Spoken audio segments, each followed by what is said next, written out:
Hey guys, welcome back to my channel. I'm Vitori. Today, I'm gonna do a review for the Google Pixel 9a after have been using it for a few months. As per usual, I won't go into details about the specs, the benchmark score, yada yada. This is my own experience of switching to a Google phone, coming from an ad-ridden, full of bloatware's cheap China phone ecosystem in the past. Definitely a breeze. So I bought this Google Pixel 9a directly from the Google Store Japan for the price of 71,910 yen. That's roughly $450. For me, this is the first time I've ever cashed that much on a phone. I paid around 24,000 yen for my previous Poco F3, which was a second-hand unit. The MSRP here in Japan is 79,000. Kind of unrelated, but I want to talk about it. I actually felt a little bit frustrated finding out Google put the Pixel 9a on sale during Black Friday for as low as 58,000 yen, stacking with 10% coupon 2 weeks after I bought the phone. I know, and I'm totally aware about the Black Friday sale, but I never thought they'd put Pixel 9a on sale. They never put their currently released phone on sale before. Apparently, the 9a broke the pattern. I think it's because they wanted to clear out stock for the upcoming Pixel 10a.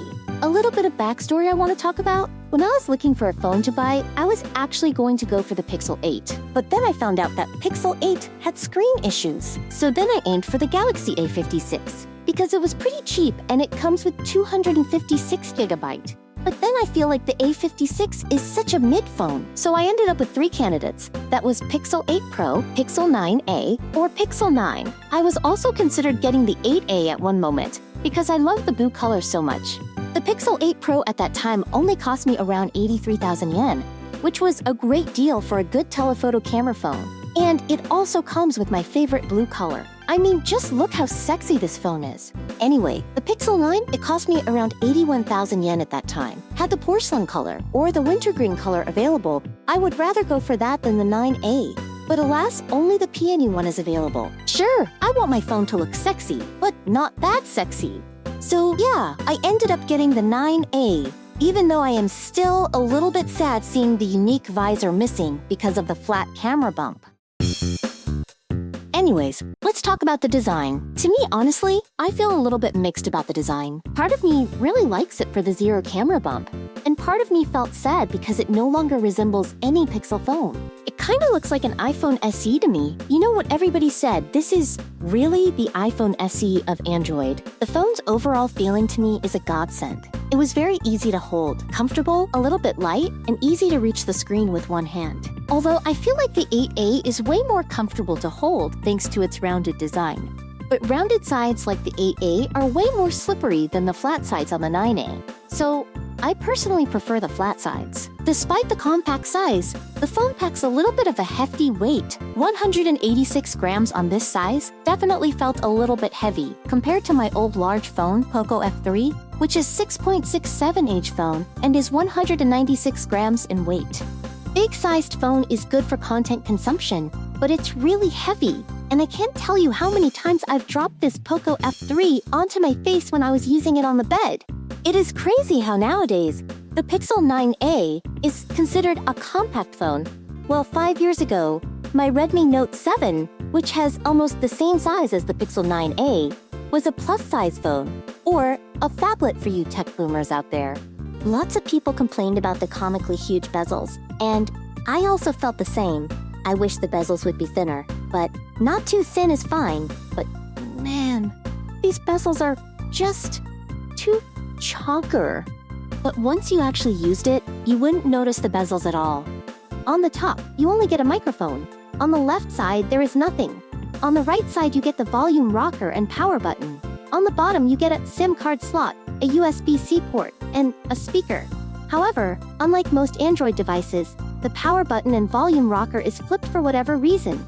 On the back, you get a plastic back and camera visor without any bumps. Just like everyone says, the plastic back feels okay. They're matte finish so it wasn't as slippery, and as fingerprint magnet as glass. I have been using this transparent matte case since day one and had no intention to remove it. The case feeling is so good, it makes me really happy to just hold the phone. But it's really difficult if you want to remove it. By the way, the case I bought is from Ring Key. I honestly thought they were a random Amazon brand at first, but it's a Korean brand. There is a ridge for the power button, which makes it feel more natural even when Pixel's power button and volume buttons are swapped. Also on the back, it is so soft and smooth. It kinda has the same feeling with the bareback Pixel 8 Pro. I also use their screen protector. I never liked using a screen protector on a phone. It felt disgusting. But this actually felt like not using screen protector at all. It is so smooth to touch. I had to use a screen protector this time because, well, this is the most expensive phone I've ever bought that still came with a freaking Gorilla Glass 3. I mean, come on Google, can't you at least give us Gorilla Glass 5? Anyway, the downside from this screen protector is that the edges are sharp, and it'll often trap dust if you use it alongside the case. It's ass. That's it. It is ass. Unlike its bigger siblings, Pixel 9a still uses the old-fashioned optical in-display fingerprint. I had to re-register my fingerprint to get it work, and I even had to put the same fingerprint twice to get it work better. And sometimes, a few weeks after I register the fingerprint, it wouldn't be able to recognize anymore, as if my fingerprint suddenly changed its shape. As for the face unlock, it was, okay. It was like, pretty quick, I guess. But it wouldn't work in a dark room. My old Poco F3 face unlock would work most of the time even if my room is dark. As long as I look at my computer, the face unlock won't work when my room is dark if I'm not looking at something white on my PC. For some reason, my Pixel 9a comes with Android 16 out of the box. Once I set things up, I got a notification for the Material Expressive update, which improves the whole OS aesthetics overall. The phone takes 14GB usage from the start, which is, okay, not too bad, could be worse, like Chinese phones. Honestly, with most new phones not coming with an SD card slot, 128GB storage should be a crime. You know how bloated most apps lately, right? Anyway, the interface is really clean, just like how you would expect from the stock Android.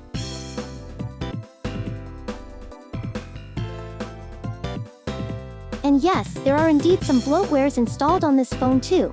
Apps like Pixel Watch, Google News, YouTube Music, etc. You can uninstall them if you like.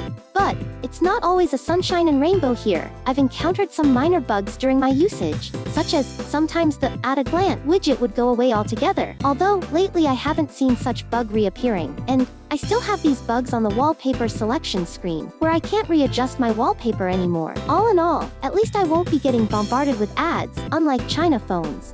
As for pixel drops, you'd thought 9a being the most recent A-series phone would be included, but sadly, nah. A-series gets treated like the last year 8a. Some pixel drops are reserved to only the 10 series and the mainline 9 series. Oh, here are the features I really like that I can use as a flex to a huge iPhone fan. If you turn on the desktop experience on the developer option, if you plug your phone onto the display out, you will be able to use your phone like a computer. Even the mouse is working, although it might feel a little bit buggy, because this is not a final feature yet. It is so great to know that there is something equivalent to Samsung DeX on a budget phone like the 9a. Also, if you don't turn this option on, I think it will just mirror your phone display, so you can plug it on your TV and use it as a TV or something. Also, there is this thing called Now Playing, so whenever you're in public places and find a good song, you can just look on your phone and it'll display the song title on your lock screen.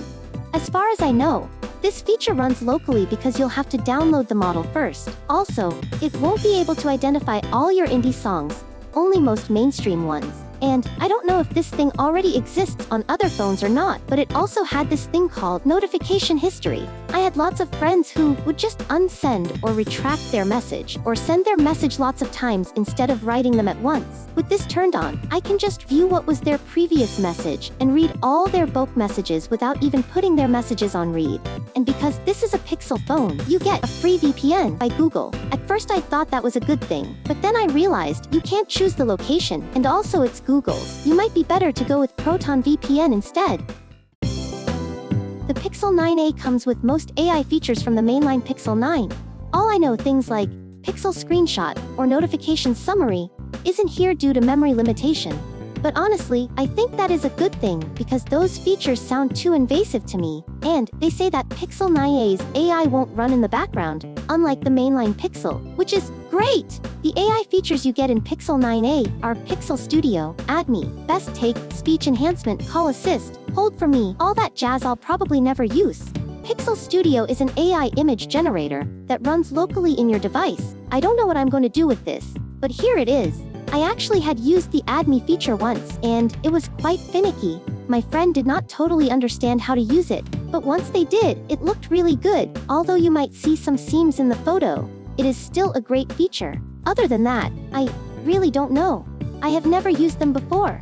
Although Call Assist and Hold for Me might be a great feature for me as an introvert who has a phobia of phone calls.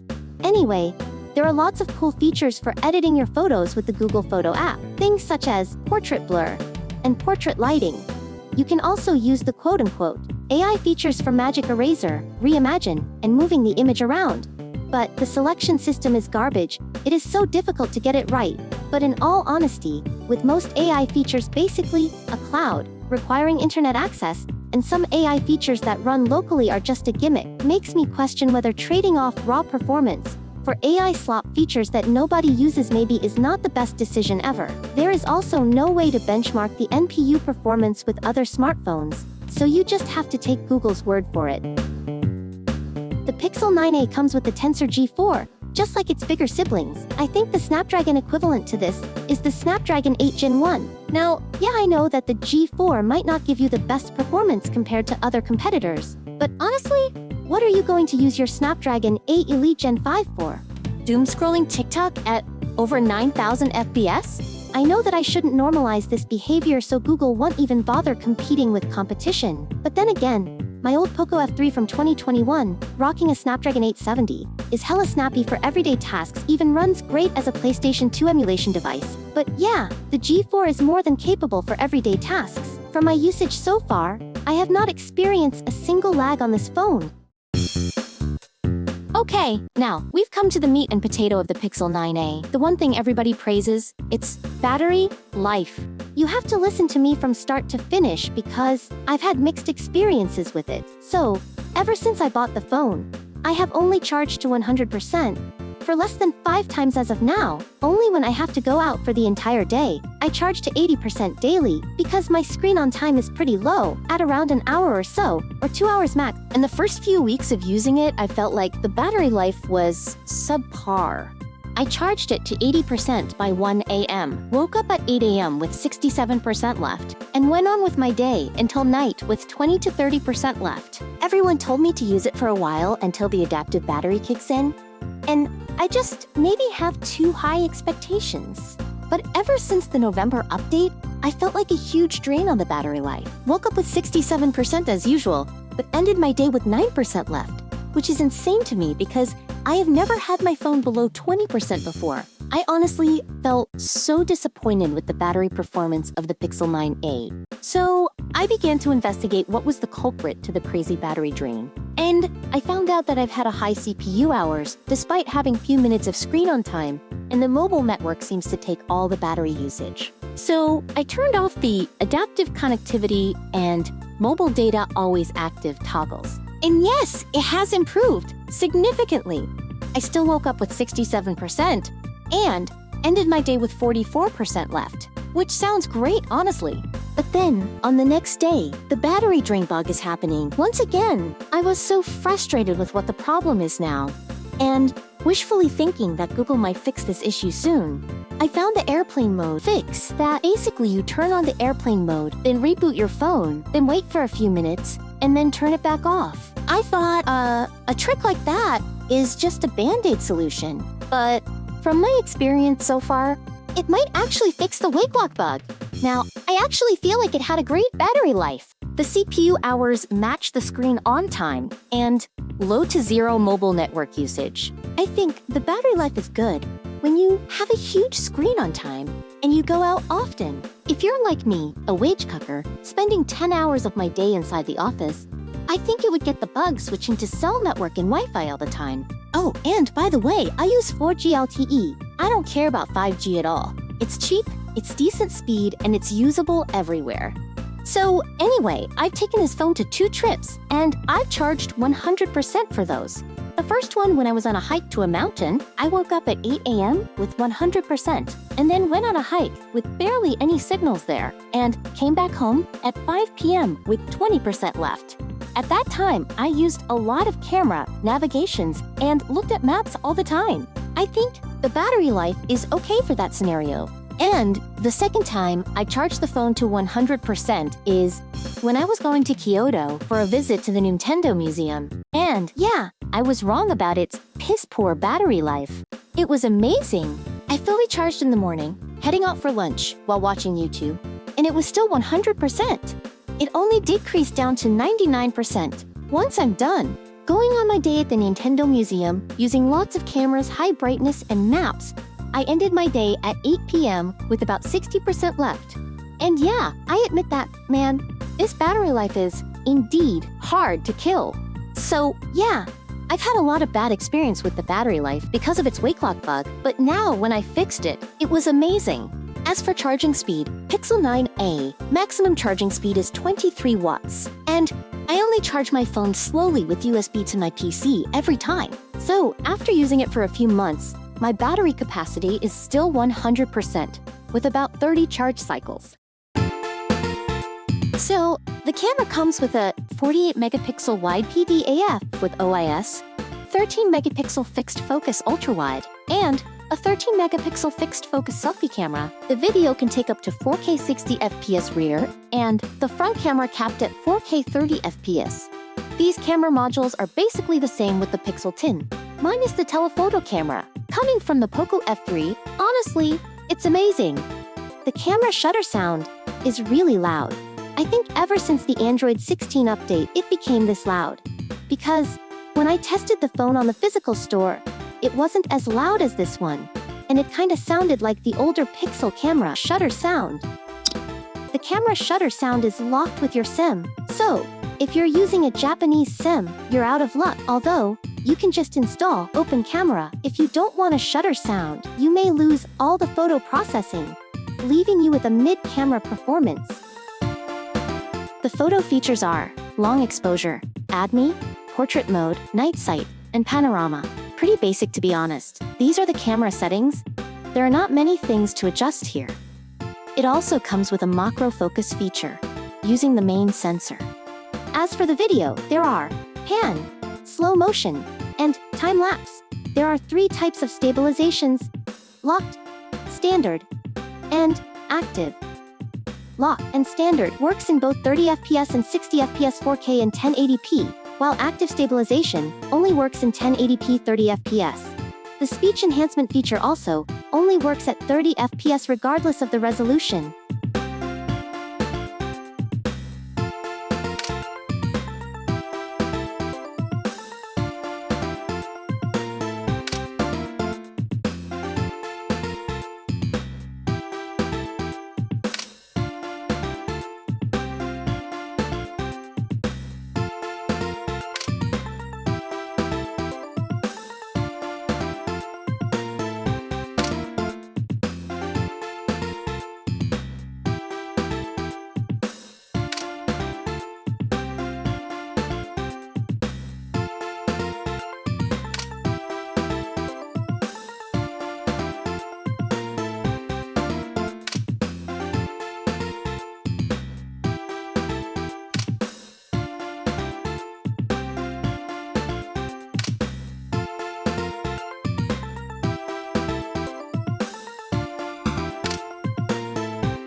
I hear lots of complaints about its modem because it uses an older modem from the Tensor G3. It was said to have poor performance and efficiency. I live in Japan, mostly in the cities, and I have never had my signal go down to 3 bars.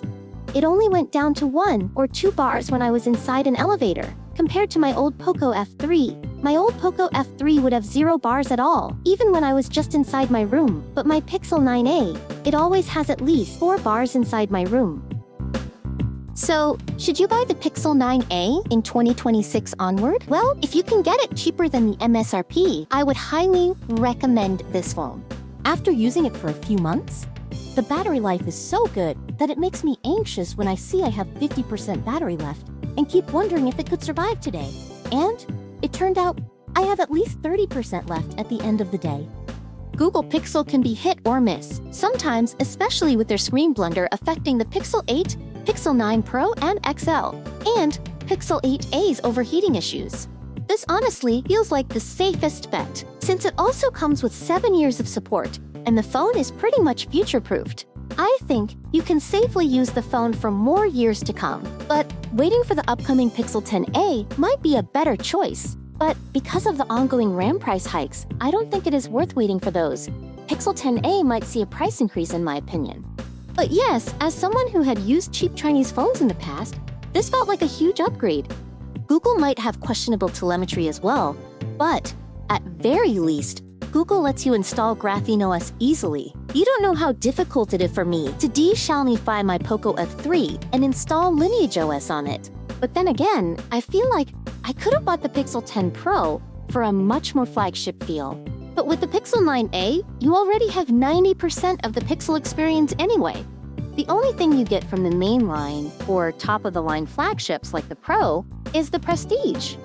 You won't feel any prestige holding the 9a, but at least it wasn't an eyesore of a huge mole like most Chinese phones. But yeah, in reality, no one cares what phone you are using. So yeah, that's about it. Thanks for watching, and I'll see you on the next video.